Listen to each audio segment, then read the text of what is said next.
நான் அப்படி என்ன பண்ணி போட்டேன்? ஜமீன் சொத்தை இப்படி வாரி வாரி அள்ளி கொடுத்தா நாளைக்கு நம்ம பையன் நடுத்தரவுல நிக்க வேண்டி வரும்னுதான் அன்னைக்கு வீட்டுக்கு வந்தவங்கள சத்தம் போட்டேன். அது ஒரு தப்பா? அதுக்காக ஒரு மனுஷன் இப்படியாவ தோட்டத்துல போய் உட்கார்ந்துக்கிறது? அதனாலதான் வீட்டுக்கு வந்தவங்கள திட்டேன். அதுல என்ன தப்பு? நான் அப்படி எதுலதான் குறை வச்சேன்? வாய்க்கு ருசியா ஆக்கி போடலையா, இல்ல கண்ணு கழகா ஒரு பையனை தான் பெத்து கொடுக்கலையா?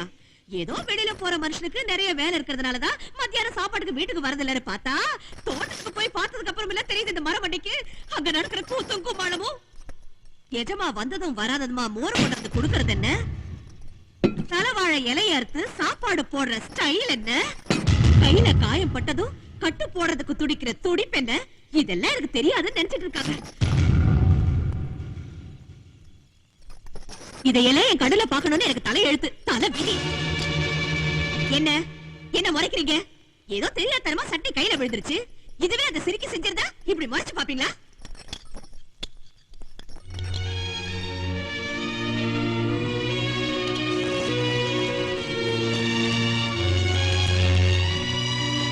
ஏதோ தெரியாம சட்டை கையில விழுந்துருச்சுன்னு சொல்லியே போய் கையை கழுவிட்டு வரீங்க. ஏ என்னைய சேர்த்து கையை கழுவிடுங்கள. உங்களுக்கு என்ன ஜமீன்? எத்தனை பொண்டாட்டிய வேணாலும் கட்டிக்கலாம், எத்தனை பேரை வேணாலும் வச்சுக்கலாம்.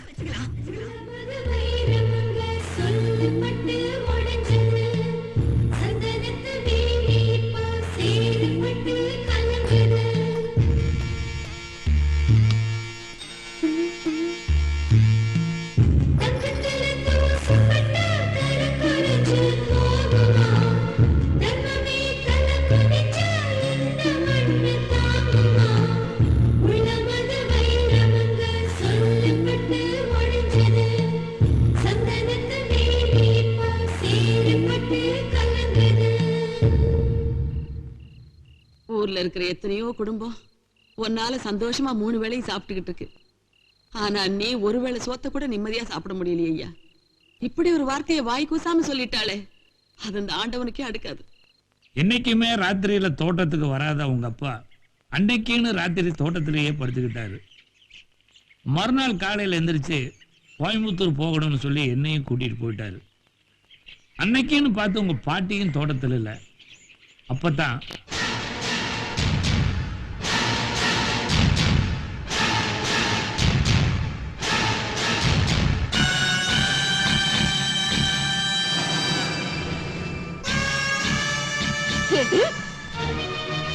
உனக்கு என்ன திமிரு, உனக்கு என்ன நெஞ்சழுத்தம், உனக்கு என்ன தைரியம் இருந்தா நீ ஏன் போட்டிய கைப்பட கொடுக்குற? நீ வெளியில வர சொல்ற. நீ கெட்ட கேட்டுட்டு உனக்கு ஜமீன் கொடுக்க கேக்குதா? வாடி வெளியில. ஏடி என் புருஷன் முன்னால முடிச்சு வச்சுக்க பாக்குறியா? என்ன வாய்ப்பு கொடுத்த? அவரை எப்படி பசியம் பண்ண? அவரை கைக்குள்ள போட்டு ஜமீன் தானே பாக்குறியா? நீயும் அப்புறம் யாரும் நடத்துறீங்க. என்ன பேரா? என் புருஷனை கைக்குள்ள போட்டா நான் சும்மா இருந்துருவேனா? அப்புறம் ஒண்ணுமா சேர்ந்து எத்தனை நாள் கிட்ட போட்டீங்க? இப்படி எல்லாம்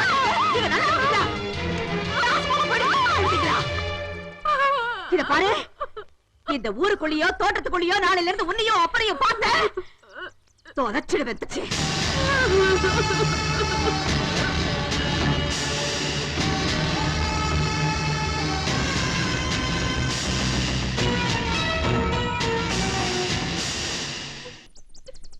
எல்லாம் கேள்விப்பட்டேன் கண்ணம்மா. அவளை பத்தி தெரிஞ்சது தானே. நீ ஒண்ணும் வருத்தப்படாதம்மா. என்ன நினைச்சு நான் வருத்தப்படல பெரியம்மா. எசம்மானுக்கு இப்படி ஒரு கெட்ட பேர் வர்றதுக்கு நான் காரணம் ஆயிட்டேனே, அத நினைச்சுதான் வருத்தப்படுறேன்.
பண்ணிட்டீங்களே எசமா, தப்பு பண்ணிட்டீங்களே.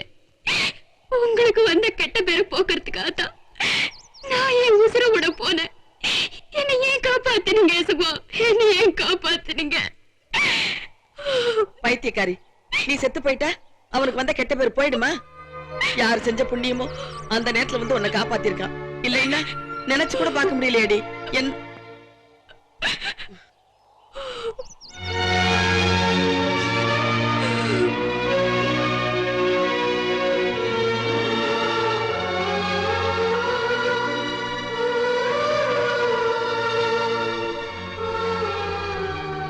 சத்தியமூர்த்தி, என்னப்பா யோசிக்கிற? பாவம், அப்பாவி பொண்ணு கண்ணம்மாவை போய் இப்படி கேவலப்படுத்திட்டாலாமா? அவளுக்கு ஊருக்குள்ள கெட்ட பேரை உண்டாக்கிட்டாலேம்மா. கண்ணம்மாவுக்கு உடனடியா ஒரு கல்யாணத்தை பண்ணி வச்சிடலாமா? கல்யாணம் பண்ணி வச்சுட்டா எல்லாம் சரியா போயிடுமா? உனக்கு வந்த கெட்ட பேரை போக்குறதுக்காக அவ உயிரையே விட போனா, அவளுக்கு வந்த கெட்ட பேரை போக்குறதுக்கு நீ இதுதான் செய்ய போறியா? எத்தனை சொத்து வேணாலும் எழுதி வச்சு, எத்தனை நகை வேணாலும் போட்டு அவளுக்கு கல்யாணம் பண்ணி வச்சிடலாம்ப்பா. நாளைக்கு அவளை கட்டிட்டு போறவன் தொட்டதுக்கெல்லாம் நீ ஜமீன் கூட படுத்துவதானேன்னு கேட்பானப்பா. அதை கேட்டு அவ சிறுக சிறுக சாகணுமா? அதுக்கு அவளை ஒரேடியா சாக விட்டுருக்கலாம், சந்தோஷமா போய் சேர்ந்திருப்பா. அப்ப என்னமா பண்ண சொல்றீங்க?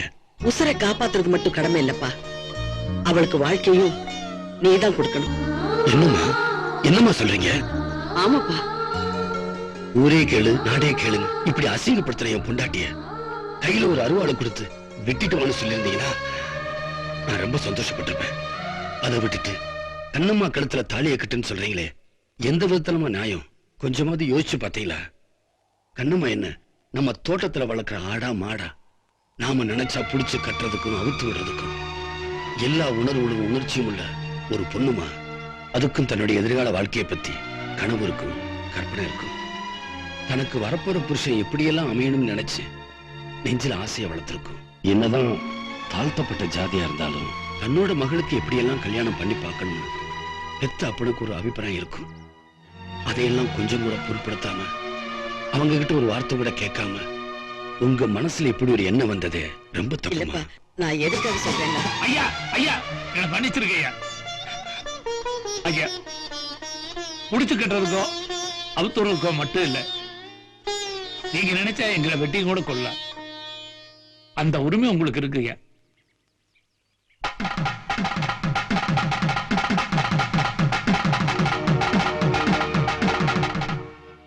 அம்மாவுக்கு உங்க அப்பா இப்படி வாழ்க்கை கொடுத்தாரு.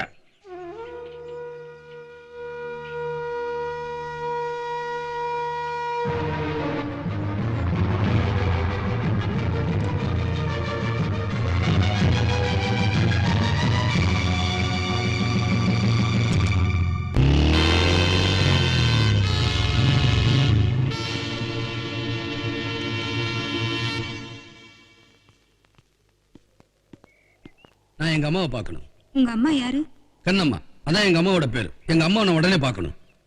கண்ணம்மாங்கிற பேர்ல இங்க யாருமே இல்லையேப்பா. இல்ல, எனக்கு தெரியும், எங்க அம்மா இங்கதான் இருக்காங்க. அப்படின்னா இங்க இருக்கிற எல்லாருமே காட்டுறேன், நீயே வந்து பாரு, வா.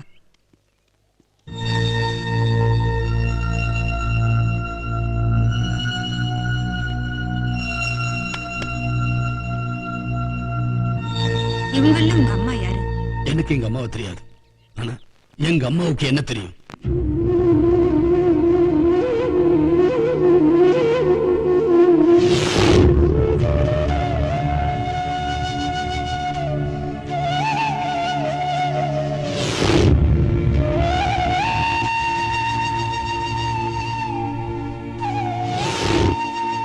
கண்ணம்மாங்கிற பேர்ல இங்க யாராவது இருந்தா தயவு செஞ்சு வெளியே வாங்க. உங்கள இந்த பிள்ளையோட அம்மா யாருமா? தம்பி, எந்த பெத்த தாயாவது இத்தனை வருஷம் கழிச்சு தான் புள்ளை எதிரில வந்து நிக்கும் போது கல்லு மாதிரி நிப்பாளா? அப்படின்னா அந்த தாய் பாசங்கிற சொல்லுக்கே அர்த்தம் இல்லாம போயிடுமேப்பா. பிள்ளைய பத்து இன்னொருத்தர் கையில கொடுத்துட்டு செத்தானா பிழைச்சானு கூட கவலைப்படாம 25 வருஷமா இருக்கிற தாய் இங்க கல்லு மாதிரி நிக்கிறல, என்னங்க ஆச்சரியம் இருக்கு? பெத்த மனம் பித்து, பிள்ளை மனம் தான் கல்லுன்னு சொல்லுவாங்க. ஆனா நீ இங்க கல்லா நிக்கிற. கடைசி வரைக்கும் கல்லாவே இரு. அப்பாவோட மனத்தை காப்பாத்துறதுக்கு உயிரை விட போன நீ அப்பாவை கொண்டிருக்க மாட்ட, சத்தியமா கொண்டிருக்க மாட்ட. நீ நல்லவ. உன்னோட உயிரையும் காப்பாத்தி வாழ்க்கையும் கொடுத்தாரு அப்பா. அந்த அப்பாவை நீ சத்தியமா கொண்டிருக்க மாட்ட. ஏன்னா நீ நல்லவ. எதுக்கோ எதையோ என்கிட்ட மறைக்கிற. நீ நல்லா, பாட்டி நல்லா இருக்காங்க, தாத்தா நல்லா இருக்காங்க, நீயும் நல்லா இரு. கொலகாரி பெத்தவன் சொல்லி சொல்லியே வளர்ந்த. ஏதோ ஊருக்கு நான் நல்லவனா இருக்க, ஊர் என்னை ஏத்துக்கிச்சு. ஆனா எங்க அண்ணன், நீ நல்லா இரு.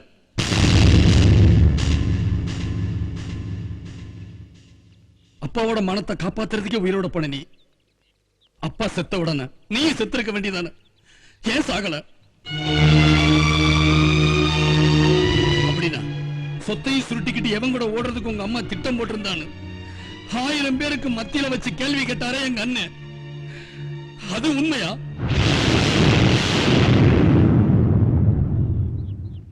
நீ நல்லா இரு, நான் போறேன். இனிமே நீயே நினைச்சா கூட என்ன உயிரோட பார்க்க முடியாது.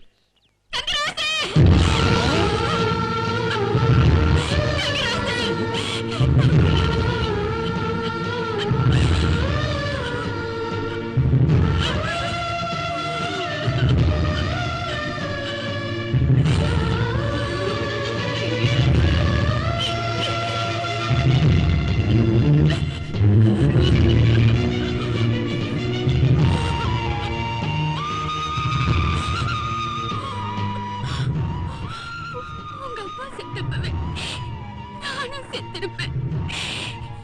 என் உயிரை மாச்சிக்கிறதுக்கு எனக்கு உரிமை இருக்கு.